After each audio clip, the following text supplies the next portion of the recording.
جب تک یہ زندگی رہے گی غم بھی لگا رہے گا، تکلیفیں لگی رہیں گی، مسائل آتے رہیں گے، انسان کو دکھوں کا سامنا رہے گا، واسطہ رہے گا۔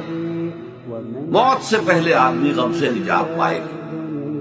ظاہر بات ہے جب تک زندگی ہے تو غم ہے، تو موت سے پہلے نجات نہیں مل سکتی۔ اگرچہ اس کے بعد کا اگلا مرحلہ جو ہے، جو حقیقت کو جاننے والے ہیں وہ تو جانتے ہیں کہ اس کے بعد تو غم کا اور بڑا کڑا مرحلہ آنے والا ہے۔ اب تو گھبرا کے یہ کہتے ہیں کہ مر جائیں گے، مر کے بھی چین نہ پایا تو کدھر جائیں۔ اگر اللہ ہمیں معاف فرمائے، اپنی رحمت اور مغفرت سے ہمیں ڈھانپ لے، جیسے کہ حضور نے فرمایا الا یتغمدنی ربی برحمتہ، حضور نے فرمایا کہ کوئی انسان بھی محض اپنے اعمال کی بنیاد پر جنت میں نہیں داخل ہو سکے گا جب تک کہ رحمت خداوندی دستگیری نہ کرے۔ کسی صحابی نے بڑی ہمت کی، بڑے جرأت کا معاملہ کیا، پوچھ لیا کیا حضور آپ بھی؟